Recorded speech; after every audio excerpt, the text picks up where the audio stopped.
नमस्कार। स्वागत है आपका न्यूज लॉन्चर पर। मैं हूं अशोक वानखड़े, लेकर आया हूं आपका अपना कार्यक्रम द डायरेक्ट हिट। वसुंधरा जी ने 10 साल वनवास में निकाले, खासकर 2014 के बाद जब नरेंद्र मोदी प्रधानमंत्री बने, तब उनके साथ जितने भी मुख्यमंत्री थे, सबसे पहले उन्होंने उन्हें घर बिठाने का काम शुरू किया। जो कॉम्पिटिटर थे वो रहे नहीं, और जो संभावित उम्मीदवार थे जैसे शिवराज सिंह चौहान, उन्हें मुख्यमंत्री बनाए रखा, लेकिन अपने दया पर। दूसरी तरफ जो छत्तीसगढ़ के मुख्यमंत्री से रमन सिंह, वो कुछ दिन रहे, फिर उसके बाद चुनावी हार गए। वर्तमान में स्पीकर है। और एक नाम था वसुंधरा राजे, जो अपने अस्मिता से, अपने कद से कॉम्प्रोमाइज करने को तैयार नहीं। 10 साल का उत्पीड़न भी बहुत ज्यादा होता है। याद करिएगा वो रैली जिसमें वसुंधरा जी थी, मोदी जी भी थे, और नीचे नारे लग रहे थे, मोदी तुझसे बैर नहीं, वसुंधरा तुझ तेरी खैर नहीं। ये सब प्रायोजित था, क्योंकि यदि इतनी एंटी इनकम्बेंसी वसुंधरा जी के साथ होती तो 70 से 73 सीटें इतने बुरे समय में वो नहीं लाती। कुल मिलाकर दिल्ली ने भरकस प्रयास किया कि जयपुर पे अपना घुटना रखे। जब तक वसुंधरा जी मुख्यमंत्री थी, तब तक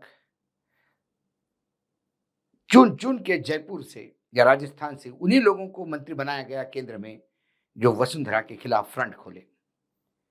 कुछ ऐसे लोग उतारे, शेखावत जैसे, कि जो वसुंधरा को राजनीति से रिटायर करने की बातें करते थे। लेकिन वसुंधरा जी घर बैठे चुपचाप अपना अपमान सहन करती रही। इसी बीच वसुंधरा जी ने इस 10 साल का टाइम अपने संबंध, खासकर संघ के साथ, ठीक से करने का प्रयास किया। और वो बहुत हद तक, काफी हद तक नहीं, ऑलमोस्ट अब इतने ठीक हो गए कि संघ और वसुंधरा के बीच में अब कोई तीसरी जगह नहीं बची कि जहां कोई आदमी कुछ कह सके।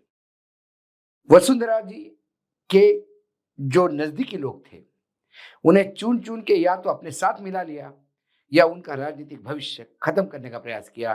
टिकट तक नहीं दिए। उनमें से कुछ इंडिपेंडेंट लड़े और चुनाव जीत के आए। वसुंधरा जी को राजस्थान में घूमने पे मना कर दिया। कोई पॉलिटिकल कार्यक्रम आप नहीं ले सकती। तब वसुंधरा जी ने भक्ति यात्रा शुरू की। अलग अलग मंदिरों पे जाती थी, तो लोग उसे शक्ति प्रदर्शन कहते थे, क्योंकि वसुंधरा जी का आना मतलब उस क्षेत्र में लाखों लोगों का इकट्ठा होकर अपने महारानी का स्वागत। लोग उसे शक्ति प्रदर्शन कहते थे और वसुंधरा जी उसको भक्ति प्रदर्शन। फिर चुनाव हुए राजस्थान के। अशोक गहलोत की सरकार में जो ऑपरेशन कमल हुआ, वो भी बीजेपी ने पूरा जोर लगाने के बाद भी नहीं हुआ या नहीं हो पाया। और सचिन पायलट बुरी तरह से फेल हुए। उसका मुख्य कारण वसुंधरा राजे थी, क्योंकि वसुंधरा जी को भले ही आपने राजनीति से बाहर कर दिया, लेकिन उनकी पकड़ जनता पे ही नहीं, अपने विधायकों पे भी थी। इस बार फिर राजस्थान में जब चुनाव हुए, तो वसुंधरा को फिर मार्जिन करने का प्रयास किया गया। एंटी इनकम्बेंसी के चलते, जैसा हर 5 साल बाद वहां बदलता है मामला, तो इस बार बीजेपी सत्ता में आई। वसुंधरा जी के हाथ से ही भजनलाल शर्मा का नाम रिलीज करवाया गया। जो आदमी पहली बार इंडिपेंडेंट के तौर पे चुनाव लड़ता और हार जाता है, दूसरी बार बीजेपी का टिकट लेके चुनाव लड़ता है, जो बीजेपी के मंच पे मंच संचालन करता था, वो एकाएक प्रदेश का संचालन करने वाला मुख्यमंत्री बना। साथ में 2 उप मुख्यमंत्री बने, उसमें दिया कुमारी इसके लिए लाया गया कि वो एक राजघराने की है, तो राजमाता के सामने किसी राजघराने की महिला को खड़ा किया जाए। कई प्रयास किए। उसके बाद लोकसभा चुनाव हुए। लोकसभा चुनाव में वसुंधरा जी को विश्वास में न लेना, ये बीजेपी को इतना भारी पड़ा, जहाँ 29 की 29 सीटें, जहाँ मतलब 28 सीटें थी पहले लोकसभा के पास, मध्य प्रदेश में लोकसभा में बीजेपी के पास, वहाँ बढ़ के 29 हो गई। पूरी सीट एक साथ बीजेपी ने कब्जा कर लिया मध्य प्रदेश में। लेकिन राजस्थान में जहाँ 25 की 25 सीटें थी, वहाँ बीजेपी मार खा गई। वहाँ कांग्रेस ने अपनी सीटें बढ़ाई। ये वसुंधरा की ताकत थी। अब 240 पे जब बीजेपी आती है, तो संघ भी परेशान है, क्योंकि उन्हें बीजेपी को बचाना है। जिस हिसाब से संगठन सत्ता के गलियारों में घुंघरू बांध के नाचने लगा, उससे कैडर बेस्ड बीजेपी कहीं समाप्त तो नहीं हो जाएगी, यह डर सबको सताने लगा। हर राज्य में विद्रोह ही विद्रोह है। जो पार्टी विद डिफरेंस, चाल चरित्र चेहरे वाली पार्टी, जो पार्टी डिसिप्लिन्ड पार्टी थी, वो पार्टी में अराजकता हुई, क्योंकि बहुत सारे राजनीतिक दलों के अराजक तत्व बीजेपी में सम्मिलित हुए। सत्ता पाने की होड़ में बीजेपी ने बेसिकली संगठन का कैरेक्टर ही खराब कर दिया। 2024 के नतीजों के बाद संघ ने अपनी कसावट करना शुरू कर दी। ऐसे में संघ के प्रमुख सुप्रीमो लगातार बीजेपी को नसीहत देते हैं, देश के नेतृत्व को नसीहत देते हैं कैसा करना है। केरल की हुई मीटिंग में बीजेपी जाके लताड़ भी सुन के आई, क्योंकि जिस बीजेपी ने कहा संघ की जरूरत नहीं, अब वो बीजेपी संघ के सामने शरणम गच्छामि है। क्योंकि बेटा कितना भी बड़ा हो जाए, बाप से छोटा ही रहता है। ऐसे में अब सवाल है बीजेपी का अध्यक्ष कौन बनेगा। जेपी नड्डा का एक्सटेंशन होने के बाद भी ये मामला आगे बढ़ ही रहा है। विश्व की सबसे बड़ी पार्टी कहने वाली बीजेपी अभी अध्यक्ष विहीन है। जेपी नड्डा जबरिया अध्यक्ष है, क्योंकि नया अध्यक्ष आए नहीं है। नया अध्यक्ष कौन होगा, ये अब संघ तय करेगा। संघ ने वो नाम मांगे जो रबर स्टैंप नहीं होंगे, जो संगठन को वापस पुराने दिन लाएंगे, और सत्ता संगठन के सामने नम्रता से खड़ी होगी। अब सत्ता के मायने अमित शाह और नरेंद्र मोदी हैं। इनमें नम्रता लाना वही कर सकता है जो इनके प्रकोप में भी गर्दन सीधी करके और सीना चौड़ा करके खड़ा रहा हो। ऐसे बहुत कम लोग बचे हैं।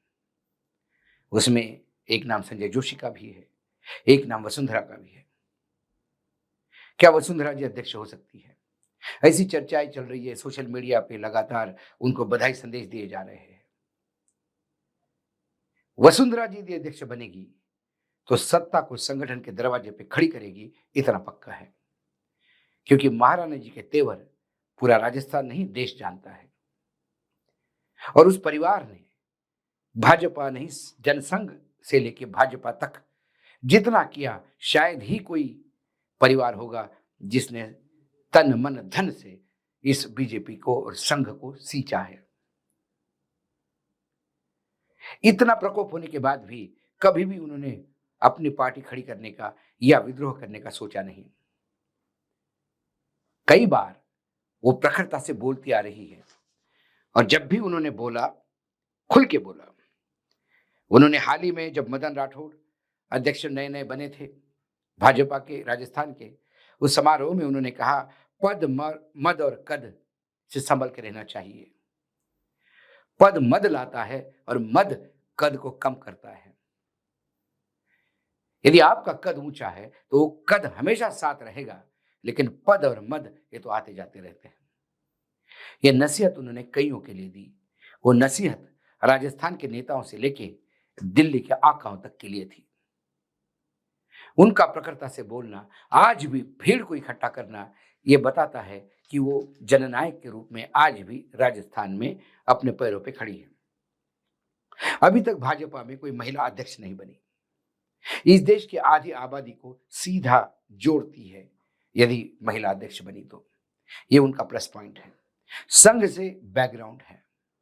परिवार, संघ, जनसंघ और बीजेपी के साथ हमेशा साथ खड़ा रहा है। ऐसे में यदि वसुंधरा जी अध्यक्ष बनती है तो यकीनन इन दोनों गुजरातियों के लिए परेशानी होगी। तो अब एक नई बात चलने लगी है, क्योंकि जो जो नाम दिल्ली से नागपुर जा रहे हैं, ज्यादातर रबर स्टैंप है जो संघ मानने को तैयार नहीं। बीच में कंप्रोमाइजिंग नाम चला था शिवराज जी का, लेकिन शिवराज जी जिस हिसाब से आके दिल्ली में शरणम गच्छामी हो गए, मोदीमय हो गए, उससे संघ एक कदम खींच लिया संघ ने। राजनाथ सिंह तीसरी बार बन सकते हैं कि नहीं, संविधान में बदलाव करना पड़ेगा। राजनाथ सिंह ने भी 2029 में भी मोदी जी के नेतृत्व में चुनाव लड़ेंगे, ये बात कह के ये बता दिया कि वो मोदी के साथ है। ऐसे में मोदी जी को सवाल पूछने वाली एक महिला है जिसका नाम वसुंधरा है। वसुंधरा या संजय जोशी, ये दोनों में से वसुंधरा फिर भी सॉफ्ट संजय जोशी से रहेगी। लेकिन ऐसे में दिल्ली भी खाली नहीं बैठी है। एक चर्चा छिड़ दी है कि अब भजनलाल शर्मा ठीक से सरकार नहीं चला पा रहे हैं, इसलिए वसुंधरा जी को वहां मुख्यमंत्री बनाया जाएगा। यदि वसुंधरा जी वहां मुख्यमंत्री बनती है तो फिर राष्ट्रीय अध्यक्ष की दावेदारी खाली हो जाएगी। जो लोग राजनाथ को आगे बढ़ाना चाहते हैं वो बार बार इस बात के जोर दे रहे हैं कि वसुंधरा जी तो दिल्ली आना ही नहीं चाहती, वो तो अपना जयपुर ही चाहती है। सवाल वसुंधरा जी क्या चाहती नहीं, सवाल राजनाथ क्या चाहते ये नहीं, सवाल ये दोनों गुजराती क्या चाहते ये नहीं, सवाल ये है अब संघ क्या चाहता है। इसलिए वसुंधरा का नाम गुजरातियों को इतना हिट कर रहा है कि अपने रबर स्टैम्प मुख्यमंत्री भजनलाल शर्मा का बलि भी देने के लिए वो तैयार हो जाएंगे। कुल मिलाकर आने वाले 4 राज्यों के चुनाव के नतीजे बहुत कुछ आने वाले भविष्य की नींव रखेंगे। उसमें क्या वसुंधरा जी अध्यक्ष बनेगी या मुख्यमंत्री बनेगी? क्या संजय जोशी मुख्यमंत्री अध्यक्ष बनेंगे या फिर संजय जोशी कहीं और एडजस्ट होंगे? क्या प्रधानमंत्री 75 के बाद रिटायर्ड हो जाएंगे उम्र के नाम पे? प्रधानमंत्री के दावेदार जो प्रधानमंत्री के जो बाद आने वाले वारिस है, उस गद्दी को प्रधानमंत्री किसी के हाथ में संभालने के लिए दे देंगे या फिर संघ तय करेगा कि उस गद्दी पे कौन बैठेगा? कई सवाल है और ये सवाल मुझे ही नहीं हिट कर रहे हैं, आप लोगों को देखने वालों के भी मन में तो है ही, लेकिन ये सवाल सीधा दिल्ली को भी हिट कर रहे हैं। दिल्ली भी अभी असमंजस की स्थिति में है। आज डायरेक्ट हिट में इतना ही। कल फिर आता हूं किसी विषय के साथ। तब तक के लिए नमस्कार। देखते रहिएगा न्यूज लॉन्चर।